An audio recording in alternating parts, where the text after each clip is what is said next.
မမေပင်မနေပြီချင်းတယ်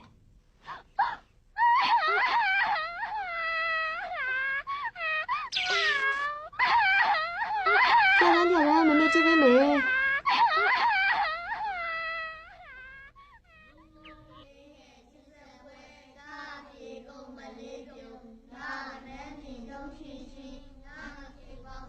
ဘာလဲကွာမင်းကကြောင်းနေခြင်းလို့လားဟင်းအေးဟုတ်တာပေါ့ရတဲ့အလုပ်လုပ်နေမှာတော့စာအုပ်တွေမလိုပါဘူးကွာ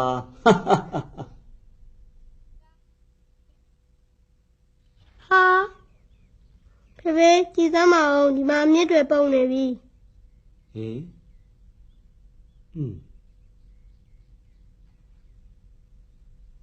အေးကွာတားပြောတာမှန်နေဘာဖြစ်တာလဲမသိဘူးကွာ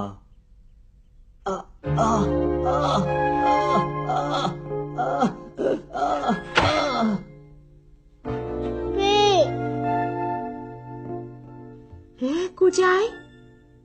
ဘယ်လိုဖြစ်လာလဲကိုကြိုင်ရေဖေတော့ဖြစ်နေကြတဲ့အတိုင်းဘာရောက်ပြန်ပြီလို့ဖြစ်မှဖြစ်ရလေလာဒီကိုခေါ်လာပါချင်း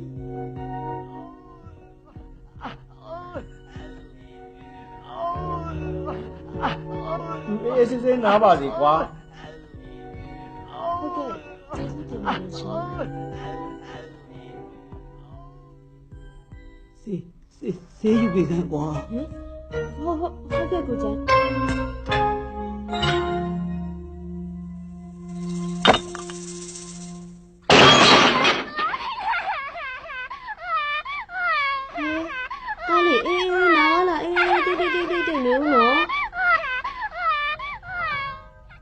ကိုကြိုင်ဒါရှင်တော့နေကြဆေးလားယင်ဒုက္ခလာပဲ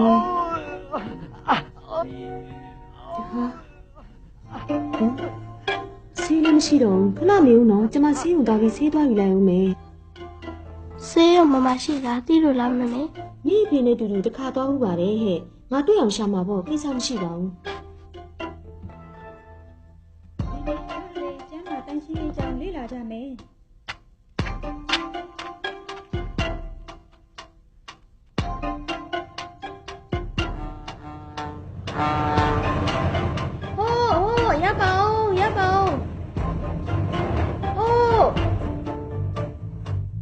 ဒီကမျိုးသစ်ကိုရောက်ပါလားရှင်ဒါကန်းသားကိုသွားတဲ့ကားရှင်စာမထွက်တော့ဘူးလား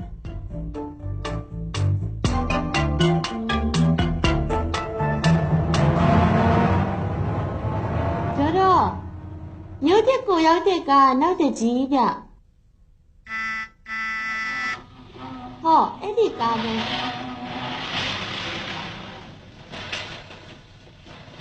ကျေးဇူးတင်လိုက်တာကလေးတို့ရေ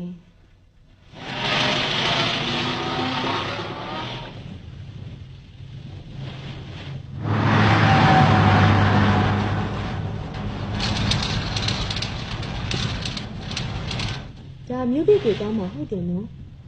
ဟုတ်တယ်ဗျဟိုစီးပြီးကမယ်နားမှာရှိလေသိပါလားရှင်မသိဘူးဗျဘယ်သူနေမကောင်းလို့လဲဟိုကျမခင်မိုးမှာဟုတ်ရပ်ပါအောင်ခဏရပ်ပါအောင်ရှင်အဲ့ဒါကျမရှာနေတဲ့ဆေးပေးကမ်းမယ်ဟာခဏစာမတက်ဘူးလားအဲ့ဒါသပင်ညှက်ဆိုင်ဗျဟုတ်လားမသိလို့ပါရှင်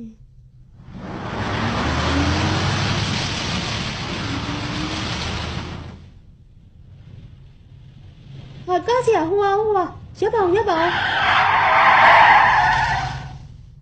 အဲ့ဒါစာအုပ်ဆိုင်ဗျတော်တော်ခက်တာပဲကိုသွားမဲ့နေရာတောင်ကိုမသိဘူးလားဗျာဒုက္ခပါပဲကဲရောက်ပြီကျေးဇူးတင်ပါတယ်ရှင်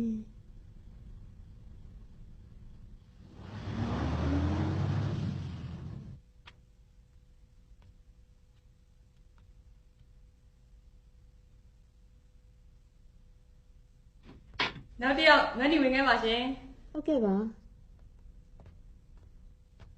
သူကစိတ်လာယူတာပါဆရာကျမလူချင်တာဒီဆေးပါဆရာ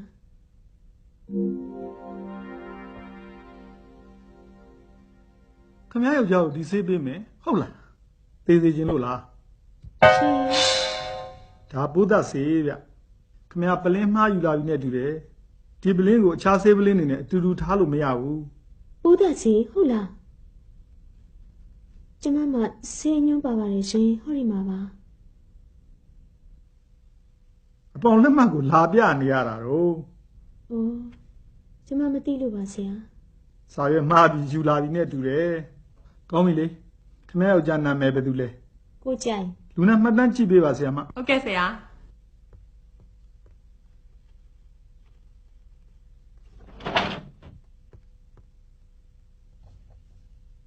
သူအခုထိဘိုက်နာနေတော့မဲလား ဟုတ်ပါတယ် ကျွန်တော်အခုပဲဆေးစာရေးပေးလိုက်ပါမယ်ဆေးဆိုင်မှာသွားဝယ်လိုက်ပါဟုတ်ပြီနော်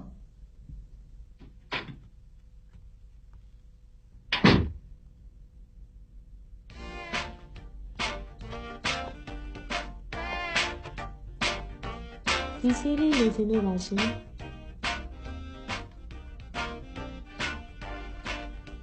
ငါစားနော်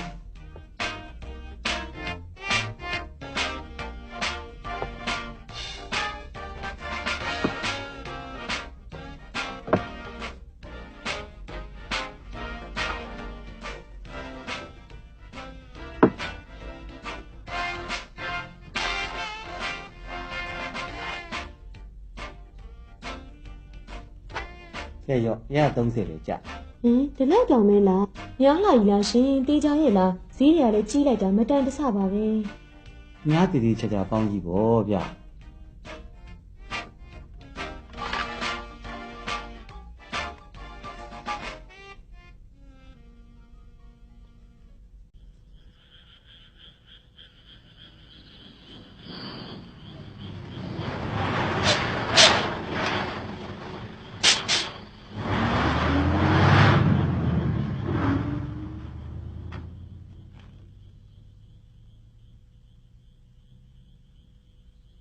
ကျမတို့စာဖတ်တတ်မယ်ဆိုရင်တွက်ချက်တတ်မယ်စိုက်ပျိုးနည်းတွေလည်းလေ့လာနိုင်မယ်မြို့မှာရေးထားတဲ့အချက်ပြလမ်းညွှန်တွေနဲ့စိုင်းပုတ်တွေကိုဖတ်နိုင်ရင်ပဲတော်တော်ကိုအမြင်ကျဲသွားပါပြီရှင်ပြီးတော့လေအခြားတစ်ယောက်ကလိန်ညာပြီးလက်မှတ်ရေးထိုးခိုင်းတာမျိုးလဲမခံရတော့ဘူးပေါ့ရှင်ဟောမတ်နီရှင်ယောက်ျားသက်သာရဲ့လားရှင်တယောက်တည်းမျိုးတက်သွားတယ်ဆိုရှင်တော်တော်ဒုက္ခရောက်မယ်ထင်တယ်ဟဲ့ဘာဖြစ်လို့လဲမနီ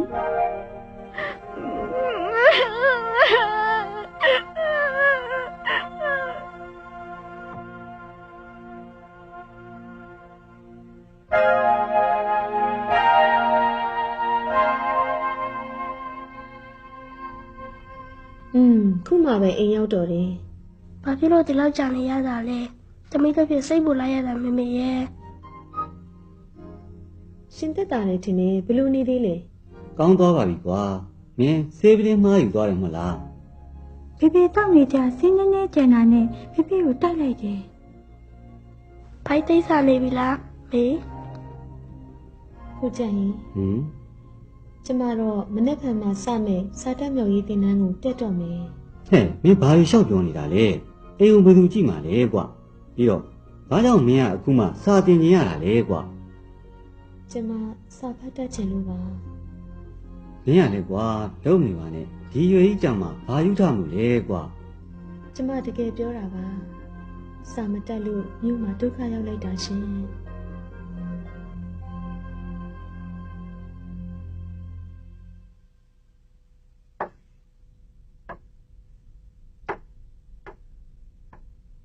ဒီနေ့ကစပြီးဆီယမတို့စာသင်ဝိုင်းမှာမတ်လီပါတက်လိမ့်မယ်ဟဲ့ အားလုံးပဲတွေ့ရတာဝမ်းသာပါလေ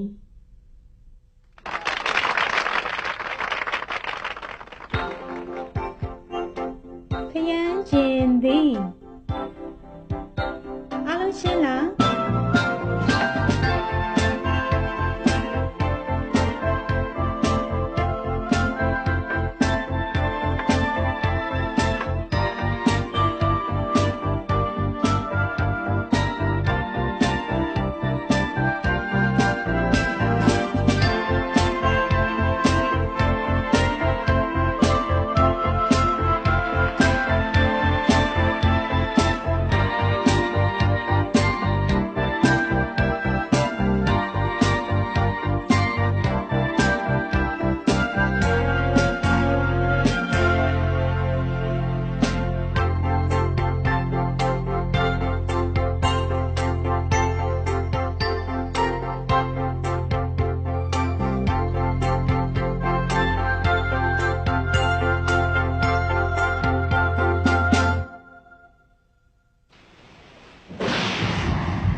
ဟေးအစင်ပြေရဲ့လား ဘာလဲတော့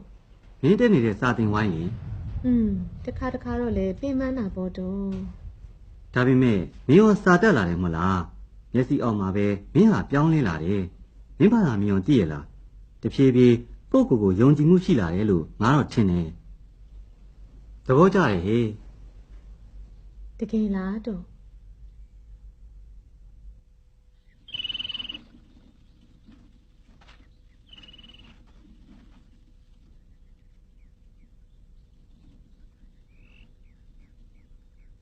ဒီနေ့လေခင်ဗျာကျွန်တော်တို့ကိုကူညီနိုင်မယ်လို့ထင်ပါတယ် ဟင်းသီးဟင်းရက်နဲ့ခရမ်းညင်စည်းတွေထိုးကြနေတယ်ဗျ မြာကျွန်တော်ကြားထားတာကတော့ဈေးကောင်းရနေပါတယ်ဗျာ ခင်ဗျားကြားရတာမဟုတ်ဘူးဒီမှာကြည့်လေဗျာ ဟွန်း ကျမကြည့်ရစီ ခင်ဗျားကြည့်ပြီးဘာများသိမှမလို့လဲဗျ ဒါတိမောသီစည်းတွေပဲခဲညင်ဒီစည်းမှမဟုတ်တာ ဟာဟိုစာရေးမှားသွားတယ်ဗျာခင်ဗျားစာဖတ်တမ်းမှန်ကျွန်တော်မသိဘူးကျွန်တော်မှားသွားတယ်ဗျာခွင့်လို့ပါနော်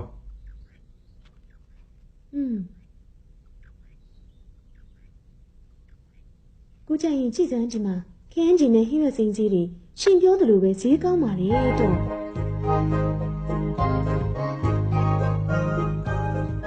တို့မှလည်းအမြဲတမ်းအလင်းခံနေရတာပဲကွာ ဟုတ်ပါတော့ စာရေးတဲ့ဖတ်တတ်ဖို့တိတ်ရေးကြည့်တယ်နော်ဒီစာအုပ်ကြည့်ရတာတော်တော်သုံးဝင်တဲ့ပုံပဲတို့ဝင်ဝင်လေးတိုးလာတယ်နော်စာအုပ်ကဒိုးဘွားကိုတိုးတက်စေလိမ့်မယ်လို့အစကငါမသိခဲ့ဘူး တီတာနဲ့မောင်ခင်တို့ကြောင်းပြန်တက်ခိုင်းရင်မကောင်းဘူးလားတော့ အေးတို့ဝင်ဝင်အမြဲတိုးနေရင်ကလေးတွေကိုကြောင်းပို့နိုင်တာပေါ့ အေးတော့ကျုပ်တို့စာတင်ဝဲမှာပြောခဲ့တာကိုသတိရမိပါရဲ့မိသားစုလူဦးရေအကြောင်းလေအားလုံးကိုကြောင်းထားခြင်းအခုရှိတဲ့ကလေး9ယောက်ဆိုတော်တော့ပြီကိုကြရင်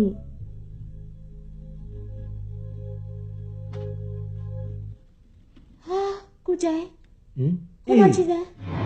မနေ့ကမိုးရေကြောင်ထင်တယ် ဟုတ်တယ်မဖြစ်ဘူး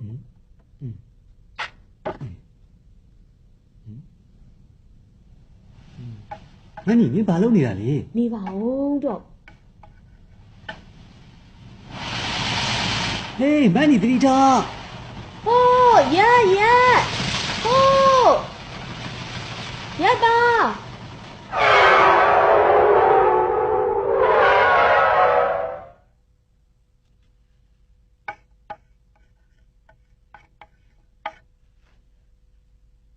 ဟောခင်ဗျားပါလားလာပြန်ပြီဘာချုံးမလို့လဲဟာ ဟိုမှာ တော်သေးတာပေါ့ခင်ဗျားအချင်းကြီးချစ်ပေးလို့တာပေါ့ခင်ဗျားကိုအားလုံးကသိကျေးဇူးတင်တယ်ဗျာ ကိစ္စမရှိပါဘူးရှင်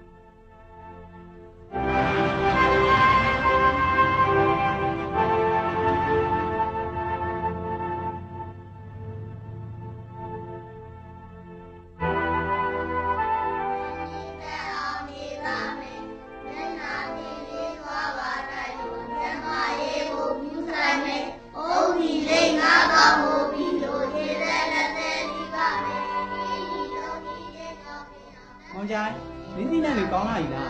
ကိုသီးနှံတွေအတွက်ကိုကောင်းတယ်နော် ခင်ဗျားတို့သုံးတဲ့ဓာတ်မြေဩဇာကိုပြန်စစ်ဆေးရလားမန်နီရဲ့စာအုပ်ထဲမှာသီးနှံတွေကြီးထွားဖို့ဓာတ်မြေဩဇာဘယ်လောက်သုံးရမလဲထည့်ရမယ့်အချိန်ကဘယ်လောက်အရေးကြီးတယ်ဆိုတာရေးထားတယ်တဲ့သူစာတက်လာတာကျုပ်တို့ကပြောင်းလဲစီတာပဲဗျာ